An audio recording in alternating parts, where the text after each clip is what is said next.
एक सौतेली माँ की रियल कहानी। एक व्यक्ति था। उसकी पत्नी का देहांत डिलीवरी के दौरान हो गया था, परंतु किसी तरह बच्चा हो गया था। छोटा बच्चा माँ के बिना कैसे संभाला जाए, एक बहुत ही चिंता का विषय हो गया था। मित्रों सगे संबंधियों के कहने पर उसने पुनर्विवाह किया। बच्चे को नई माँ मिल गई। नई माँ बच्चे के साथ अच्छा व्यवहार करने लगी। बच्चे को भी लगा जैसे उसकी माँ उसे फिर से मिल गई। कुछ समय बाद उसे एक बेटा हुआ और उसका ध्यान अपने बच्चे पर अधिक रहने लगा। धीरे धीरे उसकी दृष्टि में दोष आने लगा और वो पक्षपात से ग्रसित हो गई। अब उसे लगने लगा कि इस घर का वारिस तो बड़ा लड़का है और संपत्ति पर अधिक हक इसी लड़के का है। उसे अपने पुत्र के भविष्य की बहुत चिंता होने लगी। उसने अपने पति को समझा बुझाकर राजी किया और बड़े लड़के की पढ़ाई लिखाई सब छुड़वा दी और घर के नौकर को भी हटा दिया तथा सब काम उसी लड़के से कराने लगी। बच्चे के ऊपर विपदा पड़ी। वो अभी दूसरी कक्षा में ही था और दुनियादारी कुछ नहीं जानता था। उसे यही लगता था कि माँ ने जो किया है सही किया होगा। घर का सारा काम करते करते उसका पूरा दिन बीत जाता था। धीरे धीरे माँ ने उसे समझा दिया था कि उसका असली कार्य अपने छोटे भाई की सेवा ही है और उसका छोटा भाई असली मालिक है। बच्चे ने माँ की आज्ञा मान ली और सदा ही अपने भाई की सेवा में तत्पर रहने लगा। अब वो बड़े लड़के को जरा जरा सी गलती पर मारने और डांटने भी लगी थी ताकि उस पर एक भय बना रहे। कोई अच्छे से अच्छा काम भी करता तो उसकी सौतेली माँ उसे बिल्कुल बेकार बताती, लेकिन फिर भी बालक के मन में माता के लिए प्यार है, उसे सौतेली माँ नहीं बना पाता था। उस औरत ने घर के पूजा पाठ की भी जिम्मेदारी उसी बच्चे को दे रखी थी। अतः उस बालक की बुद्धि धीरे धीरे आध्यात्मिक होने लगी। जैसे जैसे वो बड़ा होने लगा उसे सच्चाई समझ में आने लगी, लेकिन वो अपना सब दुख भगवान से ही कहकर संतोष कर लेता था और उसका सारा दुख समाप्त हो जाता था।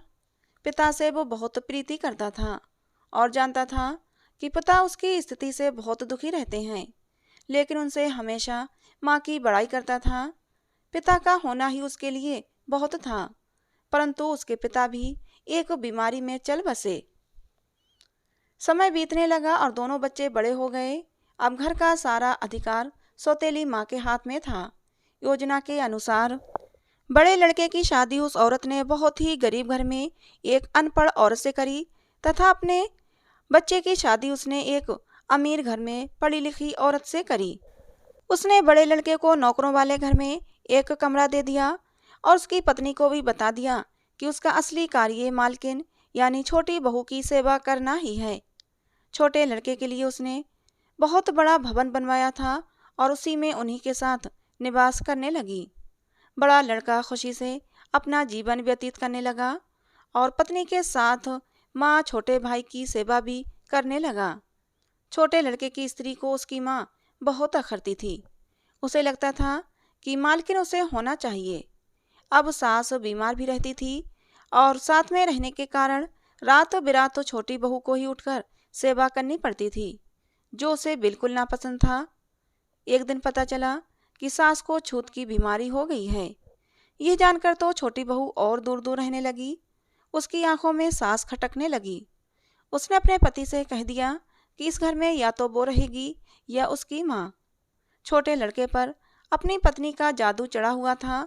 उसने अपनी माँ को घर से निकाल दिया और उसे वही नौकरों के घर में रहने को कह दिया। अब माँ भी वृद्ध हो गई थी और अचानक हुए इस घटनाक्रम से एकदम बदहवास हो गई थी। उसे अपने जीवन भर की पूंजी व्यर्थ जाती दिखी। वो तो अपने इस बेटे के ऊपर पूरी तरह निर्भर थी। उसने सपने में भी नहीं सोचा था।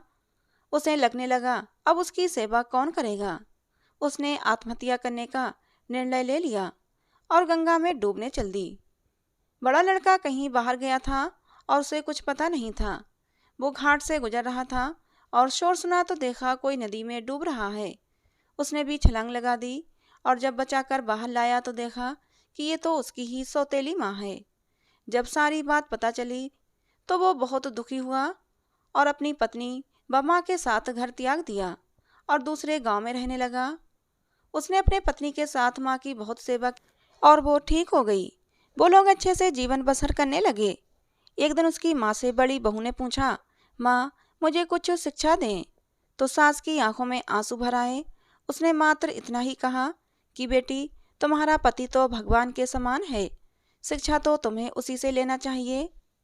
मैं कहूँगी कि किसी को भी पराया नहीं समझना चाहिए और जीवन में किसी के साथ इतना बुरा मत करना कि जब वो तुम्हारे साथ फिर भी भलाई करे तो तुम्हारी आत्मा को गवारा ना हो।